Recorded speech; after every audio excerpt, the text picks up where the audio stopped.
Anna Nagar G blockல Chinmaya Vidyalaya school பக்கத்துல ஒரு brand new 3 BHK apartment is available for sale. வணக்கம் everyone, this is AM Sundar from Anandi Realty. இப்போ நம்ம பார்த்துட்டு இருக்க இந்த ப்ராப்பர்ட்டி இருக்கிற லொகேஷன் பார்த்தீங்கன்னா அண்ணா நகர் G பிளாக். இது பார்த்தீங்கன்னா ஜெசிமேசோ ஸ்கூல் அண்ட் சின்மயா வித்யாலயா ஸ்கூலுக்கு ரொம்ப க்ளோஸ் டிஸ்டன்ஸ்ல இருக்கு. இங்க 1300 ஸ்கொயர் ஃபீட் பில்டப்ல 606 யூடிஎஸ்ல ஒரு 2 கிரவுண்ட் லேண்ட்ல 8 யூனிட் இருக்க மாதிரி ஒரு பிராண்ட் நியூ அபார்ட்மெண்ட் கட்டியிருக்காங்க.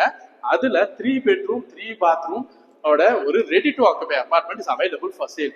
இந்த ப்ராப்பர்ட்டியை பொறுத்த வரைக்கும் எடுத்துக்கிட்டீங்கன்னா இது ரெடி டு ஆக்குபையா இருக்கு. From the floor to the ceiling எல்லா ஒர்க்குமே கம்ப்ளீட் பண்ணிருக்காங்க எக்ஸப்ட் த ஃபர்னிஷிங் ஆக்சுவலா இப்போ வரவங்க அவங்களுக்கு ஏற்ற மாதிரி பண்ணிக்கலாம். அண்ட் இந்த ப்ராப்பர்ட்டியை பொறுத்த வரைக்கும் பார்த்தீங்கன்னா எல்லா இடத்துலையுமே நல்ல வென்டிலேட்டடா உங்களுக்கு ஜன்னல்லாம் வச்சு கொடுத்துருக்காங்க. அண்ட் இந்த ப்ராப்பர்ட்டி அமைஞ்சிருக்க லொகேஷன் பார்த்தீங்கன்னா நல்ல காமன் பியூட்டிஃபுல். அண்ணா நகரோட பியூட்டியே அதுதான். ஸோ இந்த ப்ராப்பர்ட்டி பற்றின ஃபர்தர் டீட்டெயில் நான் உங்களுக்கு டிஸ்கிரிப்ஷனில் தரேன். இந்த ப்ராப்பர்ட்டி இன்ஸ்பெக்ட் பண்ணணும்னு நினைக்கிறவங்க நீங்கள் டிஎம் பண்ணுங்க. மறக்காம என்னோட சேனல் சப்ஸ்கிரைப் பண்ணுங்க. இன்ஸ்டா ஹேண்டில் ஃபாலோ பண்ணுங்க for the future property updates. Thank you.